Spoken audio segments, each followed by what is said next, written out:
Welcome to the Treasury Update podcast, presented by Strategic Treasurer, your source for interesting Treasury news, analysis, and insights in your car, at the gym, or wherever you decide to tune in. Hey, welcome to the Treasury Update podcast. This is Craig Jeffery. Today's episode is part of our Outlook series. I'm back again with Todd Yoder as a guest. Todd, welcome to the Treasury Update podcast. Thank you, Craig. It's great to be here again. You've been in a number of areas of corporate finance throughout your career in different companies. You've done public company activities, accounting, very senior levels in Treasury, and now you're CFO and Executive Vice President at S&amp USA. Maybe you could just give us a quick overview of what your responsibilities are at S&amp USA. Kind of made the career full trip, so to speak. So starting in accounting and then banking, treasury, FP&A, investor relations, risk, M&A, CFO now at S&amp.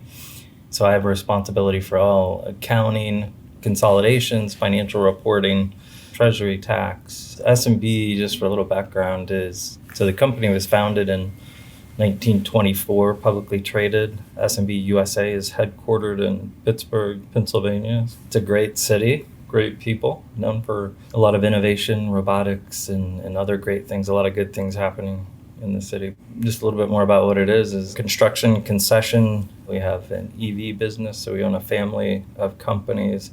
S&amp is one of the world's fastest growing infrastructure development companies, so a leader in the P3 market.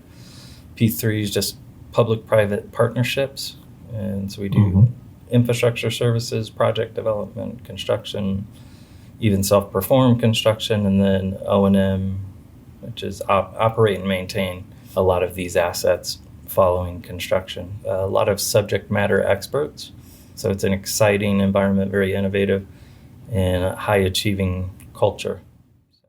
Todd, as you've been in different roles, what are some of the things you either wish you knew, or if you want to offer some career advice or other information that would help Treasury do a better job? My advice is always to see as much as you can.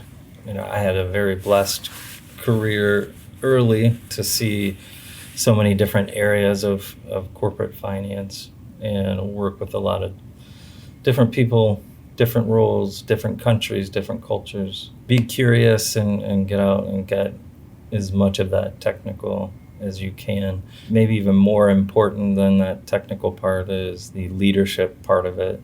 And leadership means different things to different people, but I always say it doesn't take a title to be a leader, and a title doesn't make you a leader, right? So leadership, your ability to articulate thoughts, ideas, being an active listener, know what you don't know. We grow up in a positive feedback loop, right? So school, Craig, your hand shoots up. You have all the answers to the teacher's questions. You answer the questions fastest. And so you equate that with smart. People tell you Craig, you're so smart, And it's this feedback loop. As you develop in your career emotional intelligence, business acumen, you realize the reality of it is if you want to be a great leader, you're not going to have all the answers. If you have all the answers, you're not going to be a great leader. So smart, and what I call your secret weapon, is having the business acumen and the emotional intelligence to be able to ask great questions. So instead of answering all the questions, it's just that ability to ask great questions. That's really important. The first thing you mentioned was the technical depth by being exposed to different areas. And the second is this, what is leadership? The asking the questions, how much of that is due to a desire to make sure people are thinking broadly, rightly, or deeply about the area? And how much of that is because it's just impossible to have the breadth and depth of understanding in all these areas? You're not going to have all the answers. So it's really asking great questions, really bring out, what each person brings, their expertise. If you surround yourself with people that think just like you and answer questions just like you would answer them, make decisions just like you would make them, it's a real tragedy. I'd like to poke at that a little bit. The Socratic method of allowing people to self-discover by asking questions, that can come from helping the people think deeply about things or making sure that things are being done logically.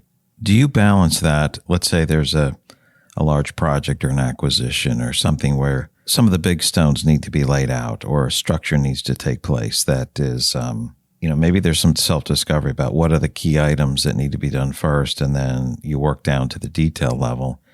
How do you balance between when you're asking questions, to get things done efficiently and to leverage the subject matter experts, and when is it more directive and structural to say, here's some of the guidelines that we're working within. We need to work within these, containers within this overall structure.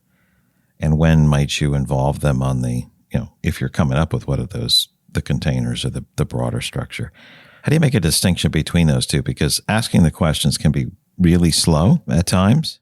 That's a very good point. It's not all questions and strategy and conceptual and development and ideation. And you do have that core, right, day to day. So there's definitely a time for what you would consider kind of the core activities that have to happen. And there's history, there's the results, and then there is the future and analyzing. As they say, yesterday's history, tomorrow's a mystery, today is the present. That's why we call it a gift, right? So some people, they're wired. Every human is wired different. Some like that, like you're saying, the core, the more descriptive, and some like more of the strategic part of finance. If this CFO and finance thing doesn't continue to work out for you, you could always help Hallmark open up a business card section.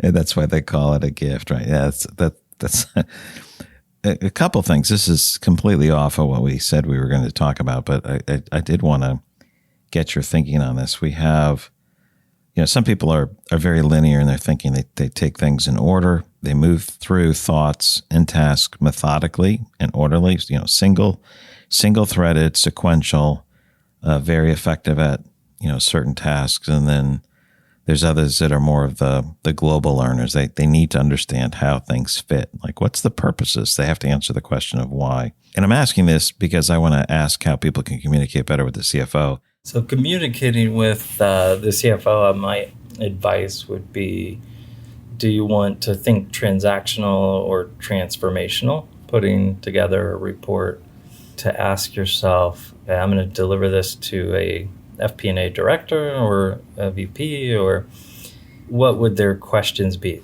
Is it actionable? So whoever my audience is going to be, is it something they can make a decision based on? Well, it's nice to know, but so what? Is it easy to consume? Because time is extremely expensive. Is it visual? Humans tend to be visual, quick, and actionable. And then what's the next question? So I deliver this, what would their next question be? I ask them, okay, well, if you were the CFO and you saw this report, what are some questions that you would have? And that tends to get the mindset from that transactional to more transformational. And really you get a wide variety of answers. And before you know it, when people do deliver stuff to you, they have already thought about those next questions. I think it sounds very simple, but it's a mindset that is really powerful.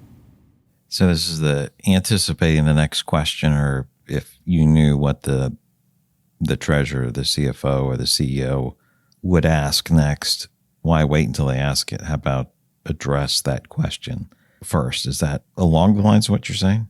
Absolutely. That's helpful. I want to put a little bit of a box around what we were just talking about, because I want to ask you another question, then bring that back to the front. Something that I observe, particularly with CFOs, is it seems like they often get to the point where their days are completely packed with meetings. Back to back, they might even be 15-minute meetings. so many people want a piece of them. But I wanted to ask that question. Do you find that you have way more meetings, a significant number of conversations every day in this role compared to, being an executive in Treasury? You will go back to back on meetings, knowing the people and what their needs are. And, they say, be here now. So that active listening is a critical part of being a good leader. So you need to be able to quickly shift. As I move back to the CFO role for a larger business, I may go from meeting to meeting, but the topic, right, the department can change. So if I have a meeting with legal and then tax and then HR and then FP&A, you have to be able to quickly shift your mindset from topic to topic. Knowing those leaders, knowing what their needs are, what's important to them, is going to allow you to be effective. So this ability to switch, I don't know if it's called switch latency or just something I think about, right? You can only focus on one thing at a time. That's a reality of our minds. We may be able to switch more or less quickly between topics. Is the hack there then, if I could use the term, is to know your audience, what drives them, so that you can hone in more quickly? Is that part of it? Is there something else there that helps you adjust from tax, FP&A, Treasury, insurance, whatever? I like to have outlined, what's the purpose, what outcome are we looking, do we have the right people in the meeting? And when you have that, you don't, because meetings are very expensive, right? If you have more people than you need, they can be less productive and even more expensive. What are the topics? Where did we leave off in prior discussions? What are some areas that we need to follow up on, and what are some areas we need to make decisions on, and what's the timing of that? As you think back, as you've been on this journey through your career, what are some things that you would do differently that would be, actionable or understandable to others? It's all part of the journey of life, right? If you don't experience, if everything's just perfect, right, life, is pretty boring. You go through your journey, and I would say you enjoy the ride. It's not a destination, but I do wish that I understood every interaction with another human is an opportunity to leave a positive footprint. And then, like we talked about earlier, the reprogramming of smart does not mean you have all the answers and you have them very quickly. Because the reality of that is that's very dangerous. So if you reprogram to smart is actually being an active listener and having the business acumen to the point where you have the ability to ask great questions. Yeah. So what makes a great question? You can always tell if you've asked a great question if you get a really fascinating answer. You ask a question and you get a typical or exactly what you would have expected to hear.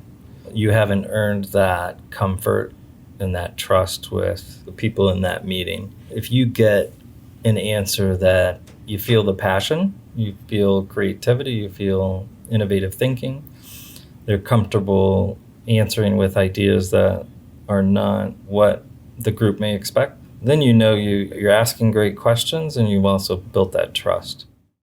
Oftentimes you mention books or articles that I should read. You're one of a handful of people that I talk to that I usually come away with like, here's 3 more books to read. And I try not to talk to too many of those people in a single week because it's like I can't read 10 books in a week. But I do want to ask that. What have you been reading? Any recommendations for good topics to cover, good materials?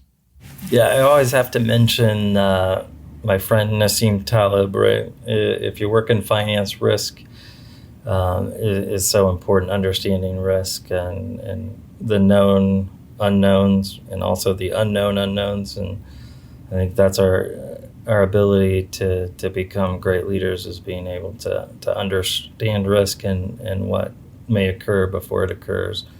But Harvard Business Review, John Hagel wrote an article, Good Leadership is about asking good questions. And then also, I think he's Stanford, I'm not sure.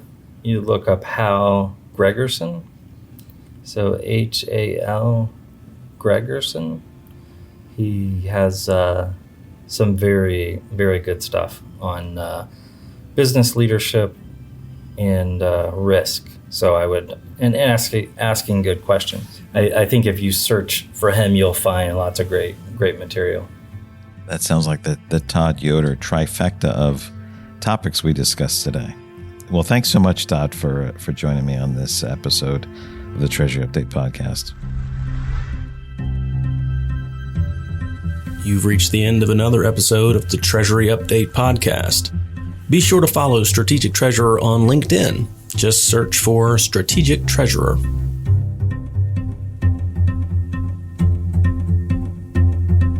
This podcast is provided for informational purposes only, and statements made by Strategic Treasurer LLC on this podcast are not intended as legal, business, consulting, or tax advice. For more information, visit and bookmark strategictreasurer.com.